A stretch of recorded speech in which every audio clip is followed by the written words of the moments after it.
Bonjour, aujourd'hui je voudrais vous parler d'un mécanisme qui est une réponse en fait à un traumatisme et qui s'appelle l'hyperserviabilité. C'est quelque chose que j'ai vraiment envie d'expliquer parce que c'est quelque chose qui revient très souvent dans les consultations et je pense que ça peut être un vrai signal d'alarme dans votre comportement si aujourd'hui vous êtes arrivé à quelque chose qui dans l'organisation en fait de votre vie ne vous convient plus et que vous vous demandez peut-être un peu mais où aller chercher. L'hyperserviabilité, c'est une des 4 réponses traumatiques les plus fréquentes. Alors, vous avez peut-être déjà entendu parler des réponses qu'on connaît particulièrement qui sont la fuite, donc face à un danger, je m'enfuis, le combat, et puis il y a aussi ce qu'on appelle le figement, donc l'incapacité en fait à avoir une réaction. Et puis un mécanisme qui est moins connu, qu'on a décrit plus tard dans la littérature, est ce qu'on appelle l'hyperserviabilité. Alors l'hyperserviabilité, c'est la double peine parce qu'en général, vous êtes quelqu'un qui agissait pour les autres, vous agissez avec beaucoup de loyauté en fait par rapport à vos valeurs, par rapport à votre engagement. Et souvent, vous êtes très mal servi en retour. En fait, on va vous dire, mais de quoi tu te mêles, je t'ai rien demandé, pourquoi tu as fait tout ça. Alors si vous reconnaissez un peu là-dedans, si vous reconnaissez dans la bonne copine, toujours disponible, si vous reconnaissez dans celle qui fait passer les autres avant elle, si quand vous n'allez pas bien, vous vous dites bah, c'est quand même toujours moi qui me sacrifie, la vie n'est pas juste, si vous avez ce genre en fait, de sentiments ou d'attitudes, eh bien vous êtes probablement dans l'hyperserviabilité. L'hyperserviabilité, c'est vraiment se faire passer toujours en second plan. Et en fait, c'est logique quand on a ce comportement, parce que ça s'inscrit dans notre histoire, hein, comme à chaque fois. Et l'histoire qu'on a connue, c'est souvent un milieu familial très instable, très insécurisant, dans lequel on a appris que pour que les adultes, les parents, ceux qui sont censés s'occuper de nous, ben, puissent être en capacité de le faire, il fallait d'abord en fait que nous, enfants, nous créions un sentiment de sérénitude, de gestion à l'intérieur de la maison. Donc nous avons appris en fait que les besoins des autres passaient avant les nôtres. Il faut que je fasse en sorte que les autres soient dans une relative stabilité, dans une relative sécurité, confort, que pour qu'ils puissent être en état de se retourner vers moi, de voir comment moi je vais et de s'occuper de moi. Alors quand vous étiez enfant, ce comportement de nouveau vous a probablement sauvé la vie, alors avec ou sans guillemets d'ailleurs, hein, parfois sauver la vie parce que vous étiez dans une famille où il n'y avait par exemple pas de chaleur émotionnelle et que c'était une manière d'aller la créer, parfois réellement sauver la vie au sens où ça vous a peut-être évité des coups de la violence. Dans tous les cas, ce qui est sûr, c'est que au moment même, avec les ressources que l'on peut avoir enfant, ce type de comportement eh bien, nous met dans une meilleure sécurité, dans une sécurité relative par rapport à la famille dans laquelle on doit grandir. Donc rien de négatif en fait à ce comportement et il peut vraiment être utile à certains moments. Le problème, c'est que, vous le savez, notre cerveau, il est très fainéant, donc il essaye des trucs, et une fois que ça a marché, il se dit, bah super, ça marche ce bazar, on va pas plus loin, on cherche pas d'autres solutions, on continue. Et donc le problème, c'est que par rapport à grosso modo bah, la vie quotidienne, la vie de tous les jours, la vie en général, votre cerveau ne vous propose plus que cette action-là. Donc vous allez toujours être dans l'hyperserviabilité. Vous allez toujours veiller à ce que les autres aillent bien avant de vous poser la question de mais moi comment est-ce que je vais. Et même quand vous savez que vous n'allez pas bien, votre unique schéma de pensée est de se dire bah, il faut d'abord en fait que je m'occupe des autres, comme ça ils vont aller bien, et puis quand ils iront bien, bah, ils s'occuperont de moi. Donc votre postulat en fait c'est de croire que les autres ne vont pas bien et que c'est parce qu'ils ne vont pas bien qu'ils ne s'occupent pas de vous. Vous ne vous dites pas les autres ne s'occupent pas de moi parce qu'en fait je ne les intéresse pas, parce que ils sont peut-être tout simplement pas dans la capacité à le faire et qu'ils n'ont pas l'envie.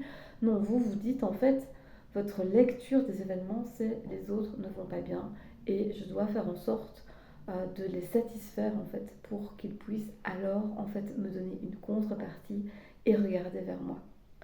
Tout ça est très logique sur papier, hein. Aider les autres en espérant être aidé, c'est ce qu'on appelle le don contre don. C'est effectivement quelque chose qui nourrit nos relations sociales.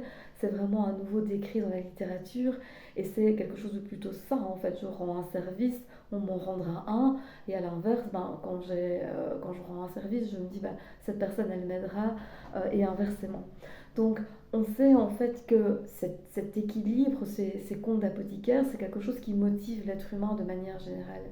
Là où c'est vicieux dans votre comportement à vous, c'est qu'en fait vous donnez sans contrepartie, vous donnez beaucoup plus que la contrepartie, et puis aussi en fait souvent vous donnez de manière inappropriée. Donc ça veut dire que vous n'allez pas demander à l'autre qu'est-ce que je peux faire pour toi, de quoi as-tu besoin, mais que vous allez essayer de deviner, d'anticiper, et vous allez projeter la réponse que l'autre attend. Donc c'est là où la double peine est souvent très forte, c'est que vous faites beaucoup de choses en croyant que c'est juste, vous vous comportez probablement vis-à-vis des autres comme vous aimeriez qu'on se comporte vis-à-vis de vous, et donc vous n'apportez jamais en fait la réponse que l'autre attend.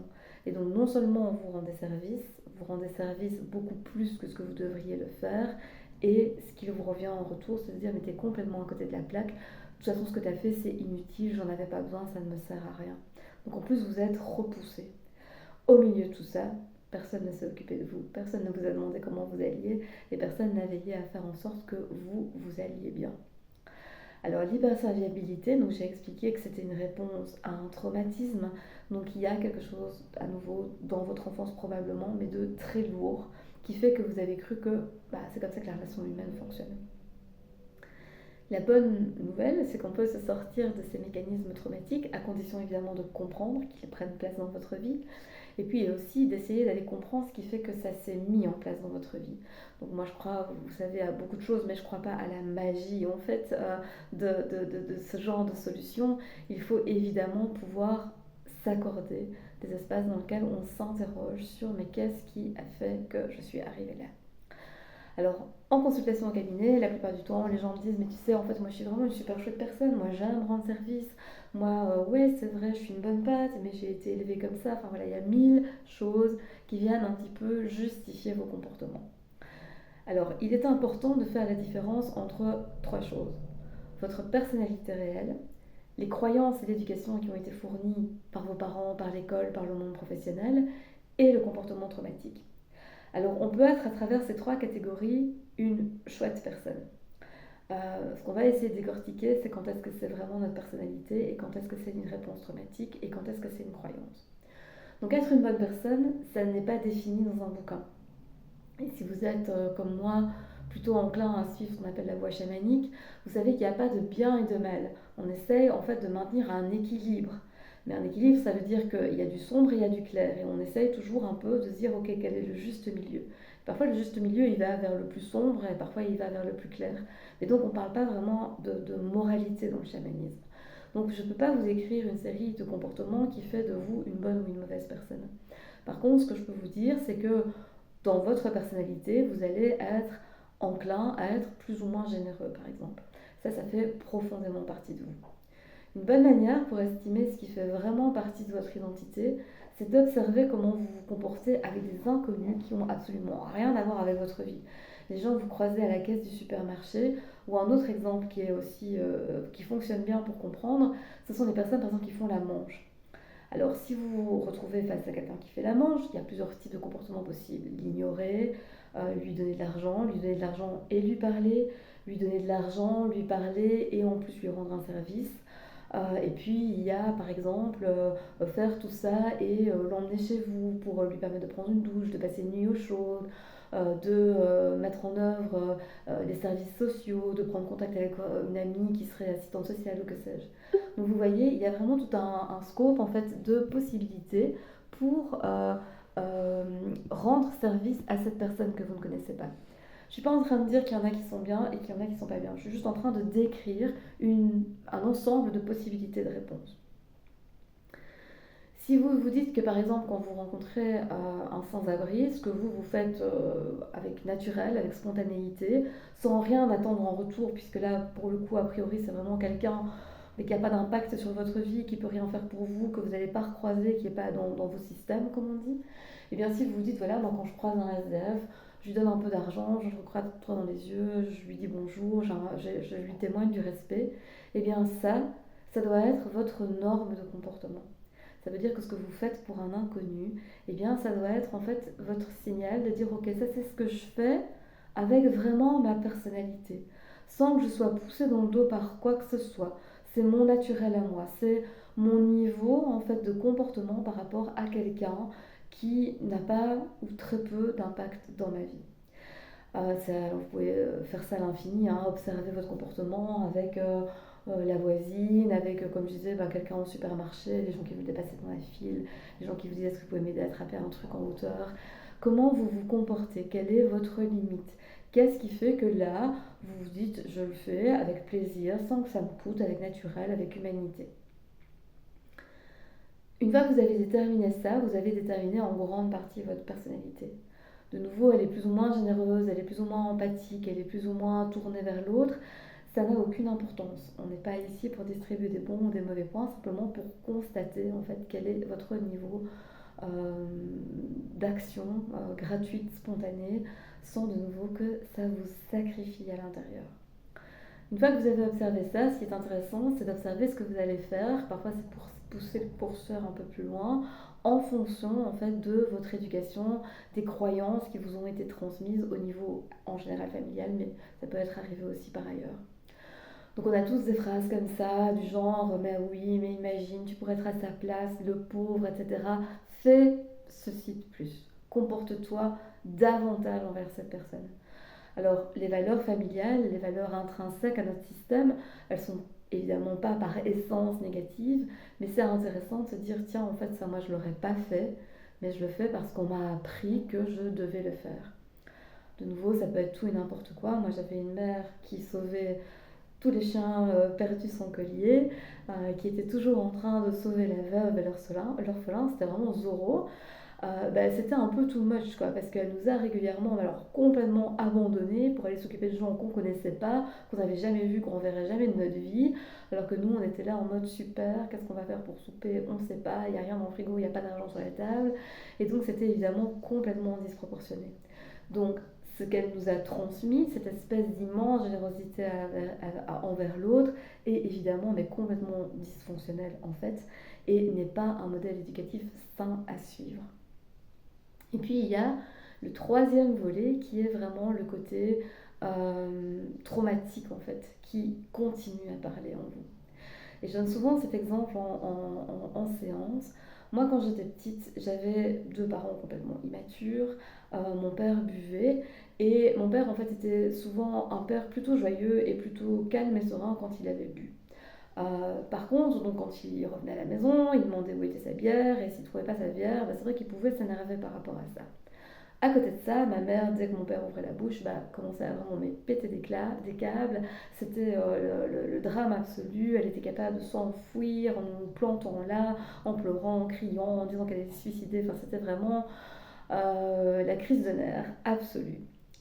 Donc moi, en tant qu'enfant, qu'est-ce que j'ai appris de tout ça? C'est que si je voulais avoir des parents qui fonctionnent plus ou moins, eh bien, j'avais tout intérêt à prévoir l'heure à laquelle mon père allait rentrer, me dire il faut une bouteille de bière sur la table, comme ça lui, il vient, il voit sa bouteille de bière, il demande pas où elle est, il boit, il cuve, il est sympa, et à côté de ça, maman, elle a aucune raison, ou en tout cas elle n'a pas cette raison-là de péter un plomb, donc tout va bien fonctionner. Ça, c'est de l'hyperserviabilité au sens traumatique. C'est d'avoir appris que les gens en fait ne vont pas bien, ne peuvent pas s'occuper de moi parce qu'ils sont dans l'incapacité de le faire, et essayer de se dire mais qu'est-ce que moi je peux mettre en œuvre pour qu'ils soient plus ou moins stabilisés et deviennent ainsi plus ou moins en capacité de s'occuper de moi. Donc ce que j'ai appris de cette histoire, qui était de veiller en fait au bien-être des autres avant de penser à moi, ou de veiller au bien-être des autres en pensant que peut-être comme cela ils allaient m'accorder du soutien, et bien ça c'est vraiment une réponse traumatique. Et elle ne fonctionne pas sur le long terme, parce que en fait ça veut dire que j'ai pris l'habitude que les gens autour de moi ne sont pas des gens safe, que ce ne sont pas des gens qui sont capables de m'apporter une sécurité. Donc en fait, quelque part, j'ai appris que les gens n'étaient pas fiables. J'ai appris à ne pas demander d'aide. J'ai appris à ne pas demander à mes parents, mais eh oh, et moi là-dedans, dans vos crises de nerfs. C'est quand mon tour de petite fille, qui est-ce qui s'occupe de moi, qui me fait à manger. J'ai appris à retenir tout ça. Et donc j'ai appris aussi finalement à m'occuper des autres plutôt que de m'occuper de moi et à me dire bah, c'est jamais ton tour en fait. Donc toi tu te tais, tu t'exprimes pas tes besoins, tu dis pas que ça va pas. Non, t'essayes en fait que ça aille par tes propres moyens en te faisant passer au second plan. Donc vous avez vu dans la gamme en fait quels sont les trois blocs qui font que vous pouvez être quelqu'un d'extrêmement généreux, d'extrêmement attentif à l'autre, extrêmement tourné vers l'autre, mais que vous devez éviter le fait d'être drivé par des croyances, des comportements, des valeurs qui ne vous appartiennent pas et qui sont probablement des traumatismes de vos parents, qui sont probablement des réponses traumatiques qu'ils ont eux-mêmes eues et qui font partie du transgénérationnel, etc. Donc bref, warning, boulet, quand vous vous comportez d'une certaine manière en entendant la voix de votre mère qui résonne dans votre tête, ça n'est pas une bonne idée. Il faut tout de suite arrêter, il faut essayer de revenir à vous et de se dire ouais non, en fait, j'ai passé toute ma vie à pas vouloir ressembler à ma mère, donc je ne fais pas ça. Et puis il y a, comme je disais, donc la troisième partie qui est vraiment la partie traumatique et qui est de se dire ouais, ok, là vraiment ça n'a aucun sens en fait ce que je fais. Je pars du principe que mon hypervigilance est activée et que donc je peux m'occuper des gens parce que j'ai cru comprendre la situation. Je mets des choses en œuvre en espérant que ce sera suffisant et au final, ben, ça l'est parfois, parfois ça ne l'est pas. Mais dans tous les cas, de toute façon, ces autres sont aveugles à mes besoins. Et donc je termine la journée encore une fois avec un sentiment d'injustice, avec un sentiment d'investissement disproportionné et je ne vais toujours pas bien.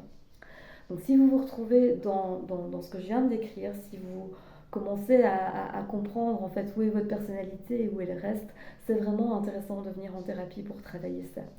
Alors si c'est du transgénérationnel, vous connaissez l'outil des constellations, et si pas, vous pouvez aller voir la vidéo que j'ai déjà faite à ce sujet pour un peu comprendre comment ça fonctionne. Si vous pensez que c'est lié à du traumatisme, le psychocorporel c'est fabuleux et ça marche super bien avec l'autre vidéo que j'ai faite sur la guérison des souvenirs qui montre qu'avec l'hypnose on peut déjà aller décomposer pas mal de trucs. Vous savez que comme d'habitude le combo idéal c'est de faire un soin énergétique, une constellation et de l'hypnose, en tout cas dans ce cas-ci, parce que ça va vraiment vous permettre d'englober en fait la totalité de la réponse qui doit être apportée, donc d'effacer au maximum l'instinct de la réponse traumatique, apporter d'autres réponses possibles, plus saines, plus en phase avec qui vous êtes aujourd'hui, votre comportement d'adulte, ce dont vous avez vraiment besoin. Vous savez aussi en fait que vous avez besoin pour ça de l'ancrer dans le corps. Et puis vous avez la certitude, je dirais, que des clés se nichent aussi au niveau familial, ou en tout cas se nichent quelque part dans le système, et que c'est toujours intéressant d'aller voir aussi, de dire par rapport à tout ce qui m'est arrivé, apparemment le point vraiment le plus important dans ce comportement, il est là, et je règle les choses par des actes psychomagiques. Donc si vous avez la réponse traumatique, hypersensibilité, vous pouvez googler, vous allez trouver plein de choses là-dessus, notamment en tapant les réponses traumatiques, les 4 F. L'hypersensibilité, c'est phoning, c'est un mot anglais un peu intravisible. Retenez, ça veut dire faire le fond, c'est pas tout à fait exact, c'est pas la bonne traduction, mais peu importe. Et donc c'est vraiment ça, c'est vraiment Bambi avec ses grands yeux, on essaye d'être bien gentil. N'hésitez pas, si vous avez cette réponse-là aussi, à vous demander à quel point elle est présente dans vos vies, en particulier au travail.